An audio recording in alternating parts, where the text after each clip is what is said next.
সকালের নাস্তা অথবা বাসায় অতিথি এলে বানিয়ে ফেলুন ঝটপট ঝুরঝুরে এই চিড়ের পোলাও। চিড়ের পোলাও বানানোর জন্য প্রথমে আমি একটা বাটিতে নিয়ে নিয়েছি 1 বাটি চিড়ে।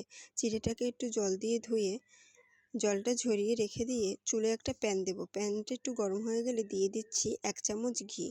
ঘিটা একটু গরম হয়ে গেলে এখন দেব কিছু কাজু, কিশমিশ ও চিনেবাদাম ভেজে তুলে নিয়ে ওই ঘিয়ের ভিতরেই দিয়ে দিচ্ছি জিরে ও সর্ষে ফোড়ন। আপনারা চাইলে পেঁয়াজটাও দিতে পারেন। এখন দিয়ে দেব ভিজিয়ে রাখা চিড়েটাকে দিয়ে একটু নেড়ে এখন দিয়ে দিচ্ছি 2টো এলাচ, গন্ধটা ভালো আসবে। দিয়ে দিচ্ছি আগে থেকেই ভাজা কাজু, কিশমিশ ও চিনেবাদাম। স্বাদ মতো লবণ ও সামান্য হলুদ দিয়ে একটু নেড়েচেড়ে এখন দিচ্ছি আগে থেকেই কেটে ধুয়ে সিদ্ধ করে রেখেছিলাম আলুটাকে দিয়ে স্বাদ মতো চিনি দিয়ে একটু নেড়েচেড়ে উঠিয়ে নিলে তৈরি হয়ে গেল ঝটপট এই দারুণ স্বাদের চিড়ের পোলাও।